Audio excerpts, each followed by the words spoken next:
super high.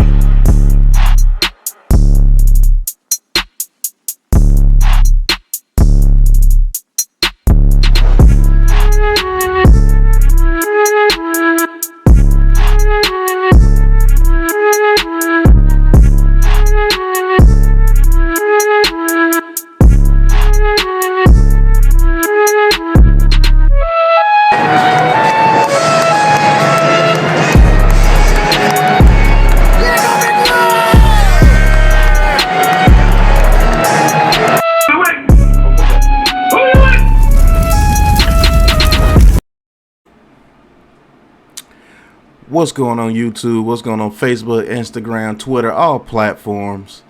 Welcome to another episode of Giant Conversations with Big Pat Sports Talk, Big Blue Nation Stand Up. I know it's not going well right now, but we got to keep the faith. We got to keep going on with our team. We can't give up.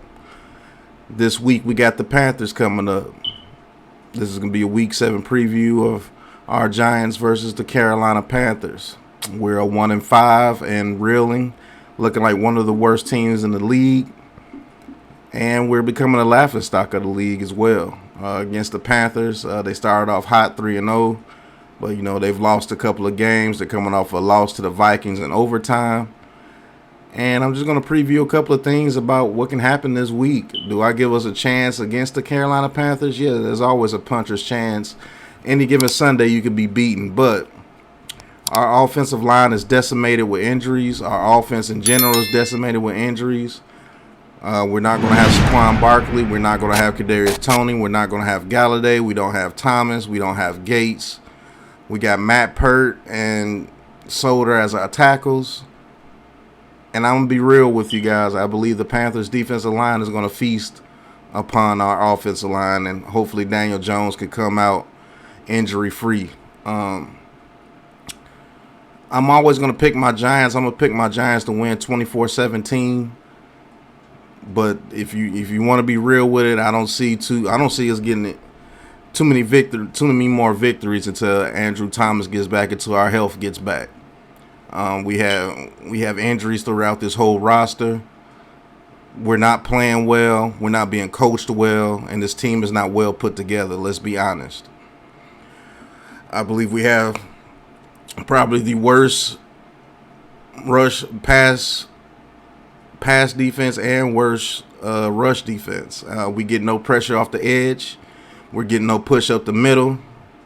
We're running a zone, and every decent quarterback can carve up the zone if you're running the zone the whole time. Our offense, we have no running game. Our pass blocking has been cool until Andrew Thomas went down. Now our pass blocking is looking terrible. Our run blocking is looking terrible. And Garrett has to run an offense that's very quick because he has to get the ball out very quick. And everybody knows exactly what we're going to do. So I'm going to find it's going to be hard for the Giants to find victories until after this bye week, till after that Buccaneers game.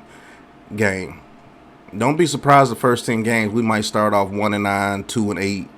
Maybe we can beat the Panthers. Maybe we can beat the Las Vegas Raiders. But I don't see us beating the Chiefs or the Buccaneers. I'm just going to be honest with you. But I'm going to show you a couple of things, man, that can actually happen to us. Let's get to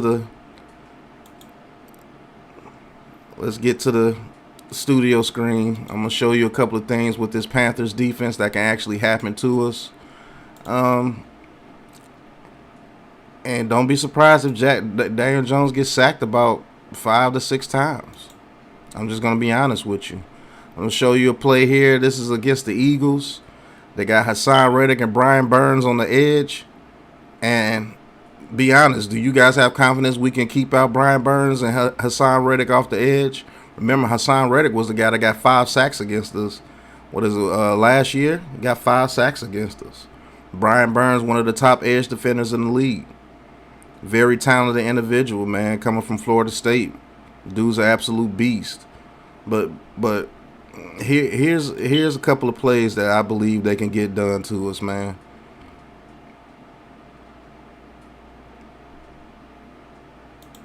As you can see, how fast Reddick gets off the edge here. This is the type of blocking that we get from Nate Solder at the right tackle position. As you can see, starting off, already beaten. Already beaten. And let's be real, Jalen Hurts can work the pocket with the best of them.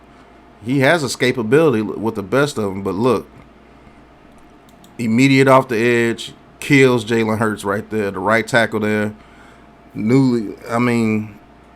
This is what might happen to us all game, man. Let's be real, guys. This might happen to us all game. Engages the right tackle, has his hands at his chest, has that left arm on the tackle's right arm, dips underneath him, free reign to the quarterback, bang. That can happen to us all day, folks. This Panthers defensive line is no joke. This Panthers defensive line is no joke. Another play here, beats Hassan Reddick. Very quick off the edge. Very quick off the edge. Very quick off the edge.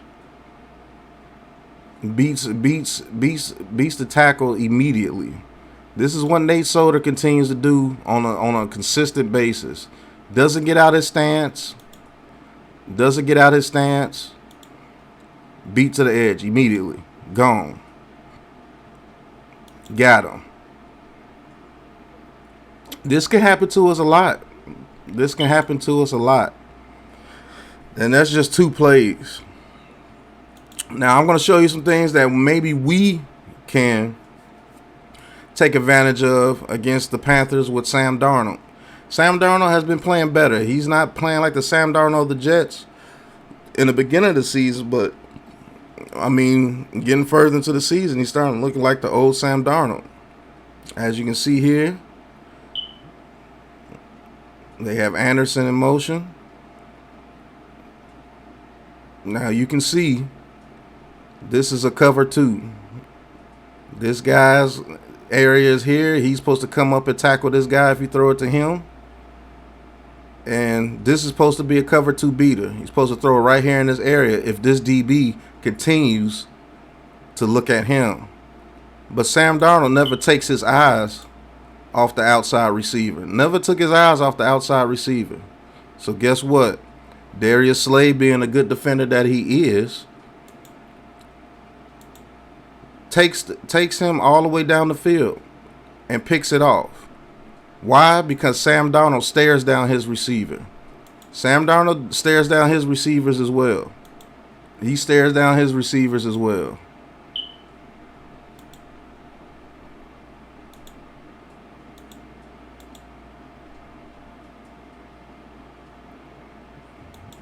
Ooh, that looks terrible.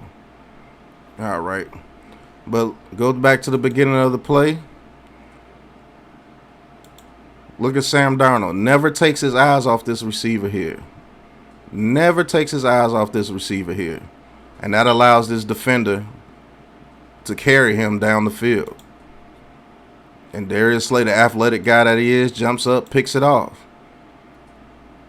Great play by the Eagles defender there. Why? Because Sam Darnold never took his eyes off his receiver. Never took his eyes off his receiver.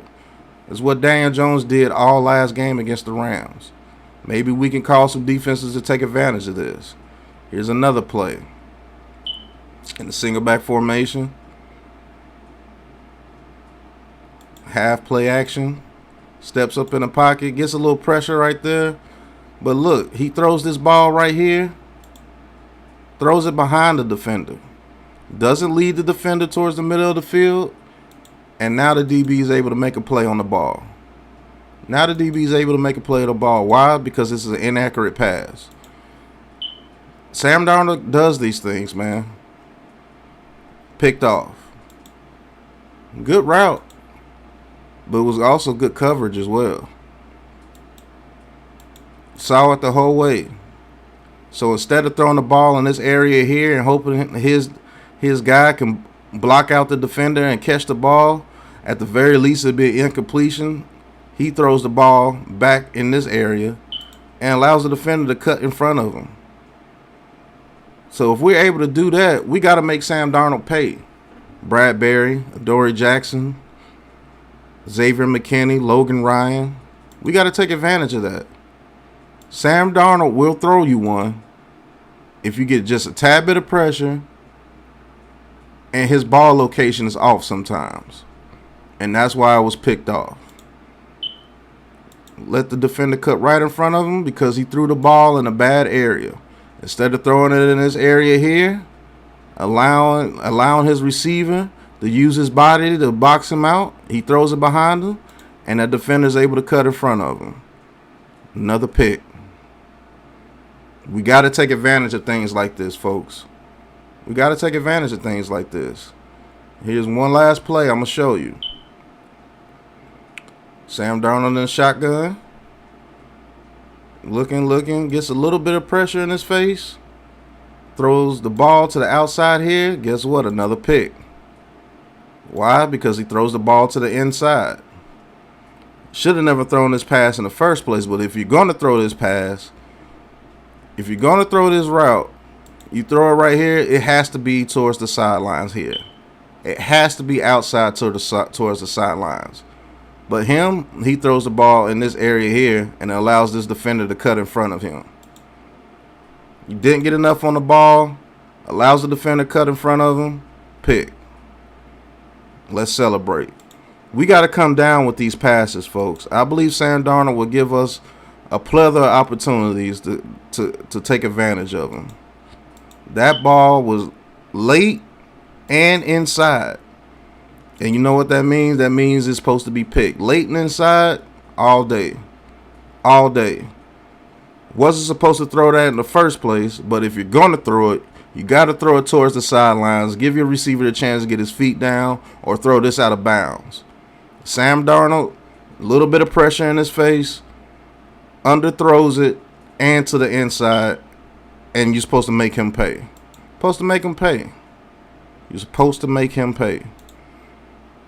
Like right now, you're supposed to be throwing this ball about right now.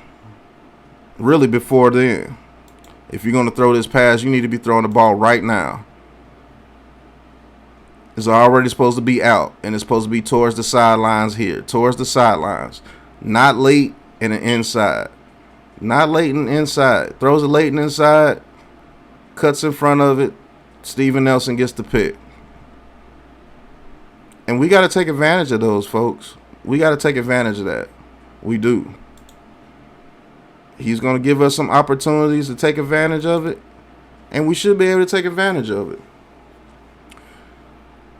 We need to get a little bit of pressure from our edge rushers.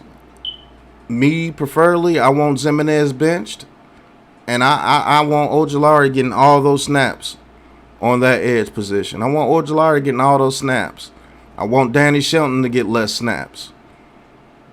And I want us to blitz more. Don't make it easy for Sam Darnold. Don't run zone all day and make it easy for Sam Darnold. Make him work. Make him make great passes. Because as you can see, he's a little late sometimes and he's a little inaccurate.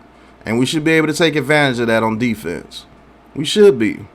Are we going to do it? We have to wait till Sunday. Our offensive line, Godspeed. Because I believe Brian Burns and Hassan Reddick are going to eat. Oh, and that guy Brown, the defensive tackle, he's emerging as one of the best defensive tackles in the league as well. So Billy Price, whoever starting that left guard, Hernandez, y'all going to have to get y'all act together, man. You're going to have to step up for Daniel Jones. Daniel Jones, you're going to have to read coverage. You can't just sit on Evan Ingram and expect somebody just to leave him open. People are watching for that, man. Every time that man comes into the game, people know that we're locked on to Evan Ingram. We're going to try to fit that ball to him no matter what. And that's where you get your pickoffs. Most of his pickoffs are going towards Evan Ingram. Let's be real. Let's be real, because people know that we're going towards Evan Ingram when he's in the game. They just know, and they take advantage of it. Let's switch it around this week. Let's take advantage of Sam Darnold this week, because he's not playing great football right now. He's not. It's like he's seeing ghosts again.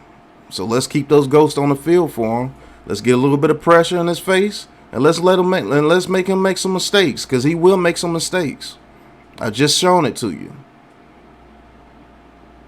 So that's my pick for this week. This is my Giant Conversation Week 7 preview. Giants versus the Panthers. I got us winning 24-17. I know you're going to tell me false hope, Pat, but I'm a Giant. I'm true blue till I'm through. And you know it's true. And I'm always going to talk my talk no matter what you thought. And if we take advantage of the opportunities that Sam Darnold give us, we have a chance in this game. Let's just have a half-decent game blocking and see what happens. I know we don't have Toney. I know we don't have Galladay. I know we don't have Saquon Barkley. But we still got Shepard. We still got Ross. Well, Ross is hurt too. But we still got Shepard. We got Colin Johnson. Let's go out there. We got Pettis. Let's go out there and play our hearts out, man.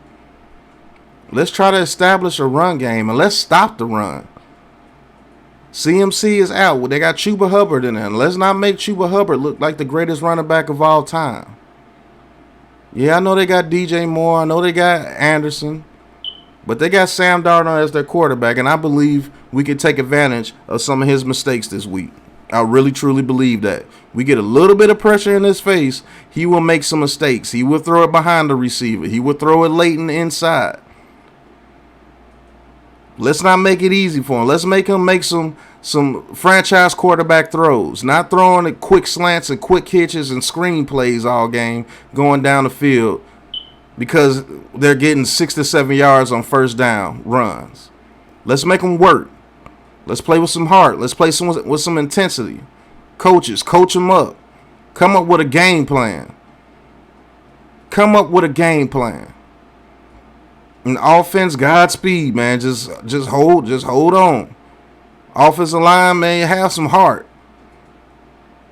Block like you don't want Daniel Jones to get killed. Block like you want a running game. Let's get Brightwell into the game. Let's see what he got. Enough of Booker. You give Booker his snap count, but let's get Brightwell into the game. Let's see what he got. We drafted him in the 5th round for a reason. Let's see what he got, man. Let's see what he got. Let's see what he got, man. Let's we get into the red zone because more than likely we will. Let's take a fade throw to Colin Johnson to keep it in bounds. Let's see if we can get a penalty and it stays on the field this time because the ball could have been caught instead of being uncatchable. I want to see something different from this team. I want to see a sense of urgency. Because if I don't see that and I see another blowout, something got to give. Somebody got to go. And that's just the honest truth. But that was my preview, Week 7. New York Giants versus Carolina Panthers, 1 p.m. Eastern. I will be calling that live here on YouTube with Joe, Classified Joe 3F. And we gonna get it, man. I'm actually excited to see this game because I want to see what we gonna do. Are we gonna lay down? Are we gonna get down and lay down? Or are we gonna stand up and fight for something and fight for our season, fight for our coach, fight for our GM, and fight for our pride? Let's have some Giants pride, man. Let's have some Big Blue pride this weekend. But this is the end of the video. If you like what you see, hit that like button, hit that subscribe button, and click that bell so you get more notifications to get more videos like these, man. This has been Big Pat Sports Talk, and until the next video, peace.